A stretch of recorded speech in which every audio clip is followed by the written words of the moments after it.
Olá, professora Regina, gravando uma aula sobre conjuntos.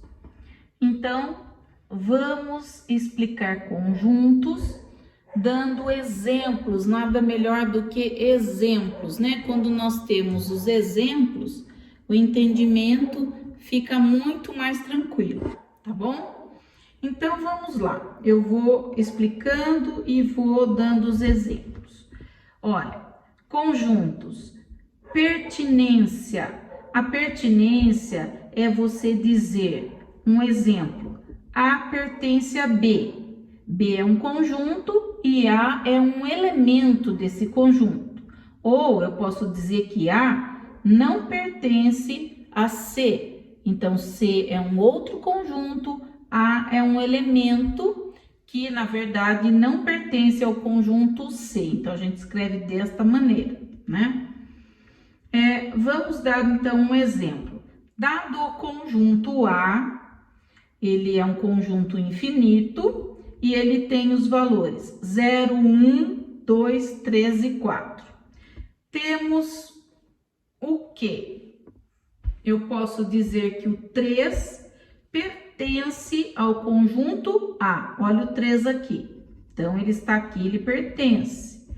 E eu posso dizer que o menos 3, que não está aqui, portanto, ele não pertence ao conjunto A. Então, veja bem, o pertencer ou o não pertencer vai ser sempre o quê? Um elemento em relação a um conjunto. Aqui também, um elemento em relação a um conjunto, certo?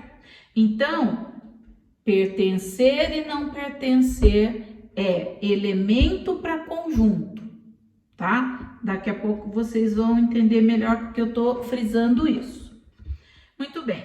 Uma outra palavra que vai aparecer muito nessa matéria é o diagrama de Venn. O diagrama de Venn são essas ovais, né? Esses círculos que aparecem cheios de números, né? Aí a gente chama diagrama de Venn. Então, você tem aqui um conjunto numérico, né? Ele é 1, 2, 3, 4, 6, 8, 12, 24. Na verdade, são os divisores, né? De 24, né? Se eu colocar o A divisores de 24, é a mesma coisa que eu escrever isso aqui. E na representação dentro do diagrama de Venn, você vai colocar todos os elementos que tem a ver com o conjunto A, tá? Então, eu poderia escrever também assim, ó, divisores de 24, que são esses aí, né? Lembra, quando chega na metade, o próximo é ele mesmo, tá bom? Continuando então, aqui, igualdade. O que é uma igualdade de conjuntos? O que significa isto daqui? Veja, se eu tenho um conjunto 1, 3 e 5, é o conjunto A, elementos do conjunto A, 1, 3 e 5. E dentro do meu conjunto B, eu não tenho elementos explícitos, mas eu tenho uma frase. Então, tá escrito assim, x tal que x é ímpar menor que 7. Quais são os ímpares menores que 7? É o 1, é o 3 e é o 5. Porque se é menor que o 7 não entra. Então, eu vou dizer que o conjunto A, ele é igual ao conjunto B, embora um está representado por números e o outro por uma frase, né? Então, apesar de a representação do conjunto ser distinta, o resultado que cada um quer dizer é a mesma coisa. Então, aí eu posso colocar um sinal de igual e aí está declarada a igualdade. Agora, vamos declarar então para vocês a desigualdade. Veja no exemplo. Eu tenho um conjunto A, que é 9, 11, 13, infinito. E no conjunto B está escrito assim, o X, quer dizer, o elemento que vai conter no conjunto B, tal que esse X, ele seja ímpar, até aqui tudo bem, ímpar, positivo, maior ou igual a 7. Quando eu coloco maior ou igual a 7, o 7 deveria estar aqui, para que eu pudesse dizer que A é igual a B na comparação. Mas nós não temos o 7 aqui, então a gente diz que A é diferente de B. Isso é uma desigualdade. Esse conjunto é desigual a esse, então ele é diferente um do outro, ok? Continuando, vamos falar agora da inclusão e de subconjuntos. Olha, aqui repare que eu tenho dois conjuntos, né? Eu tenho o conjunto A, 1, 3 e 5, e o conjunto B, 0, 1, 2, 3, 4, 5. Então, eu quero falar de inclusão. Quando eu falo de inclusão, a pergunta o conjunto A está contido no conjunto B? Então, o desenho é esse, ó, um incluso no outro. Então, por exemplo, o conjunto A tá aqui, ó, o 1, o 3 e o 5.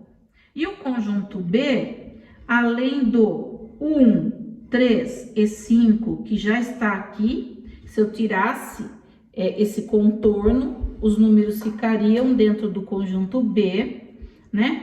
E aqui no conjunto B exclusivo dele está o 0, está o 2 e está o 4. Então, nesse caso, eu digo que o conjunto A, que é esse daqui, ele está contido no conjunto B. Ele está dentro, ele está contido. Dentro é contido. Ou seja, A está contido em B, tá?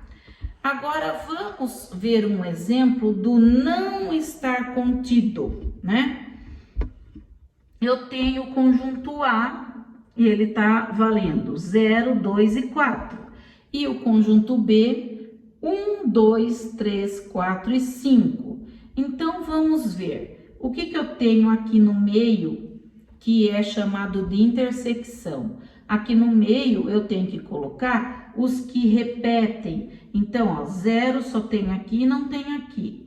2 tem aqui no A e tem aqui no B. Então, 2 consta neste lugar, né? O 4 tem em A e tem em B também. Então, aqui eu tenho o 2 e o 4, que significa a intersecção deles dois. Daí, o que me sobrou somente no conjunto A? Somente no conjunto A me sobrou o 0.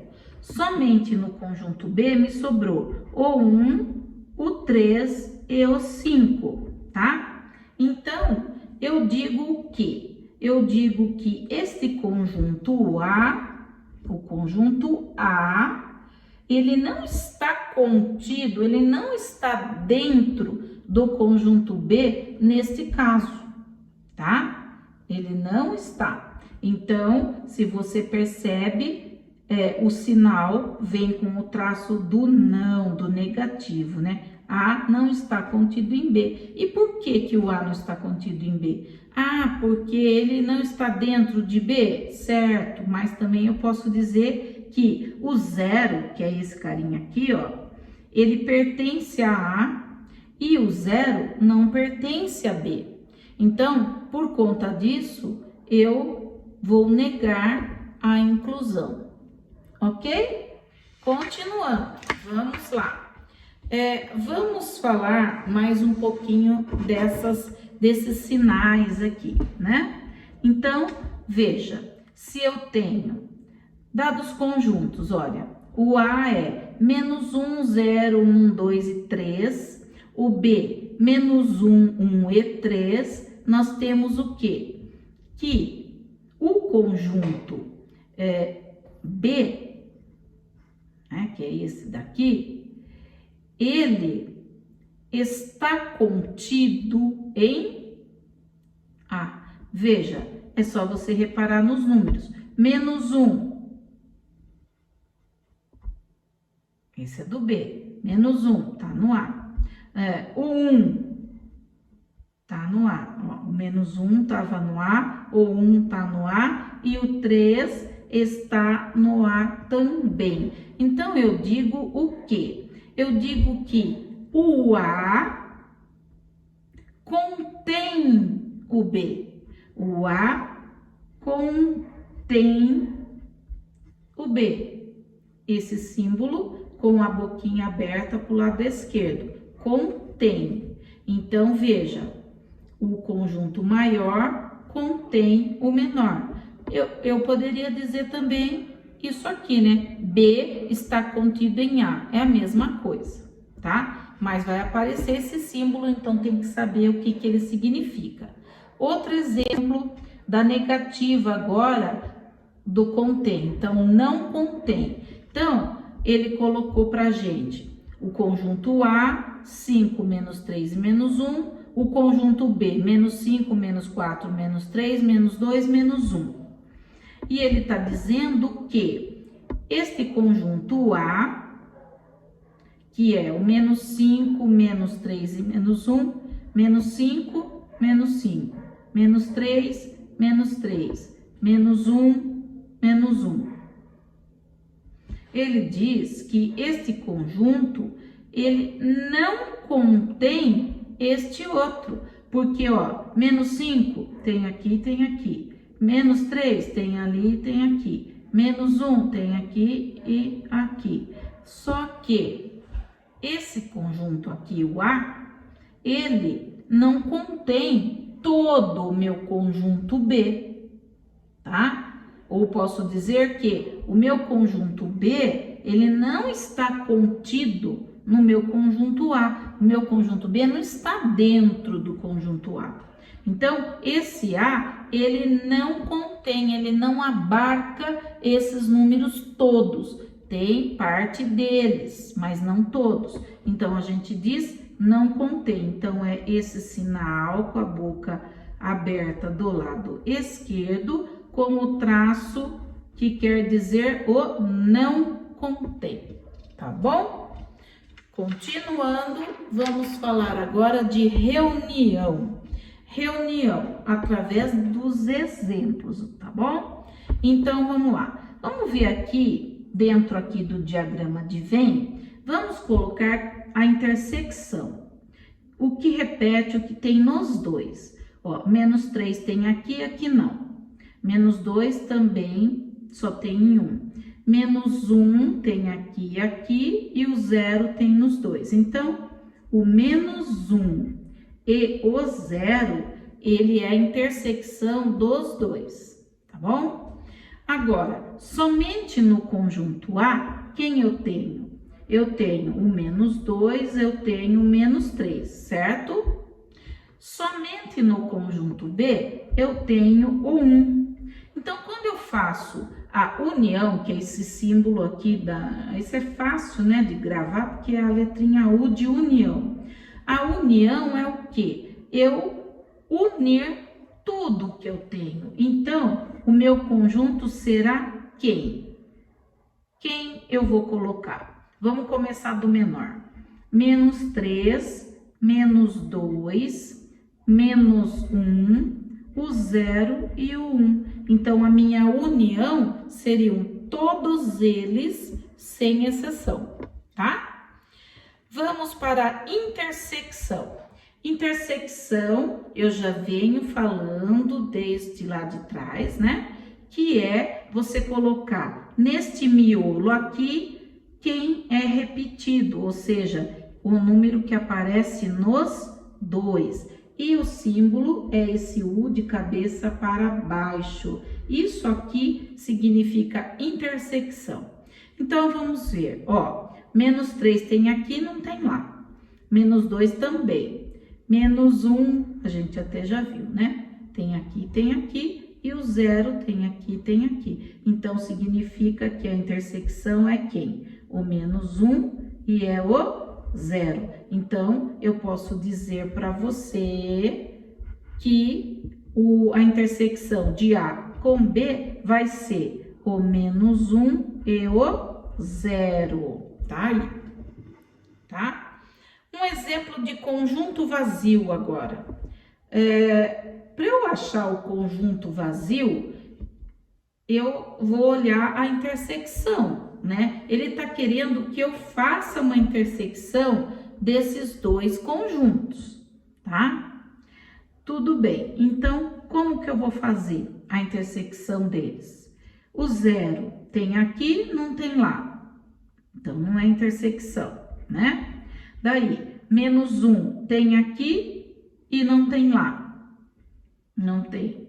O menos 2 tem aqui e aqui tem o 2, que não é a mesma coisa. O 3 só tem aqui, não tem aqui. Conclusão, a minha resposta dessa intersecção é um conjunto vazio. Ou eu posso escrever o vazio deste jeito. Então, tem só duas maneiras. Ou você representa assim, ou você representa assim.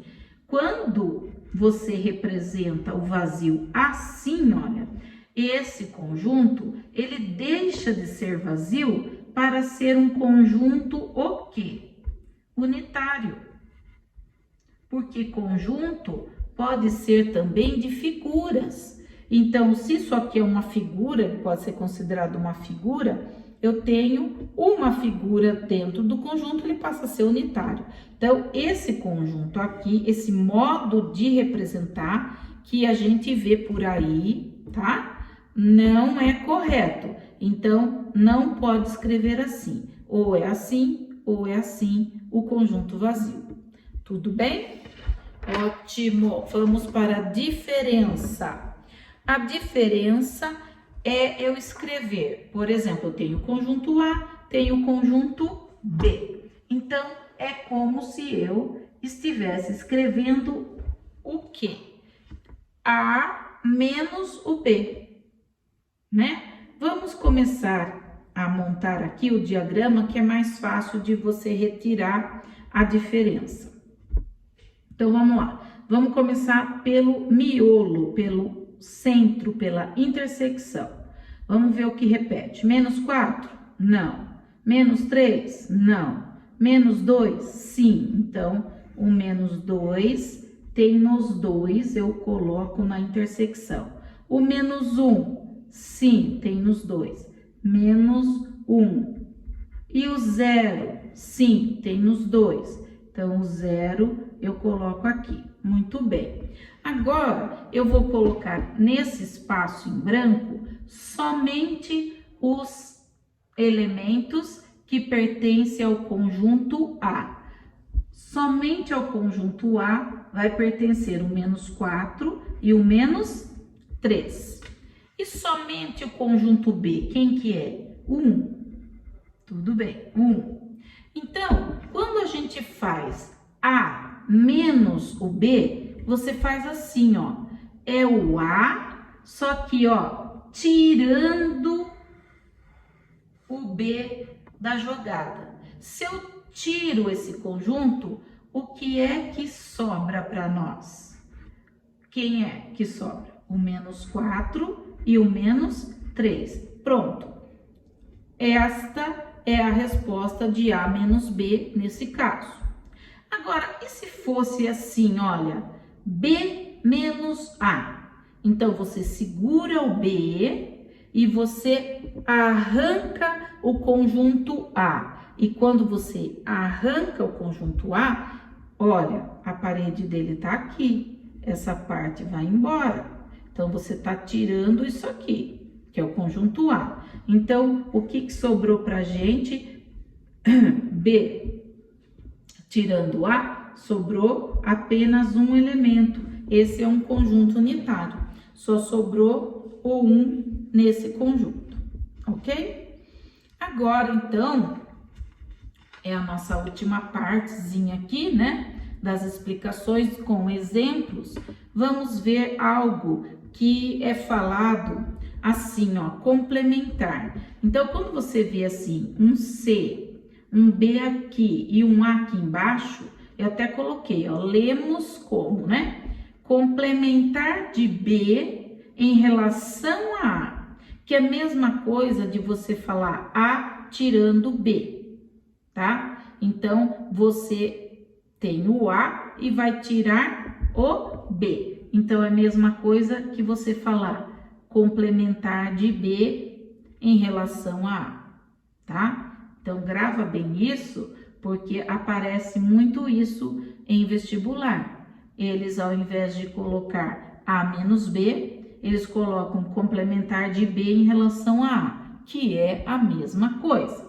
Então, vamos ver o que a gente pode fazer. Olha, eu coloquei o B porque ele está incluso em A, tá? Veja, o conjunto todinho em B, que é o menos 2, menos 1 e 0, ele está incluso no conjunto A. Então, eu posso escrever uma única vez, menos 2, menos 1 e 0. Imagine que esse contorno é móvel. Se eu tirá-lo daqui, o que sobra é o conjunto A, que são os mesmos 3 elementos que ficarão, com quem? Com o menos 4 e o menos 3, que são exclusivo do conjunto A, né?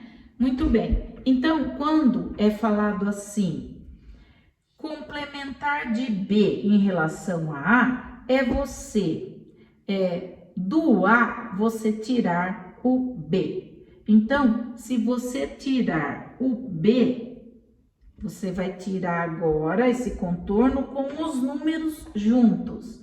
O que é que sobra? Então, vai sobrar o quê? O menos 4 e o menos 3.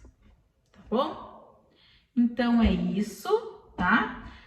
A próxima aula eu vou falar dos conjuntos numéricos, relembrar com você número natural, número inteiro, número racional, né? Mas por enquanto nós vamos ficando por aqui, né? Que tem bastante coisa para relembrar, para aprender.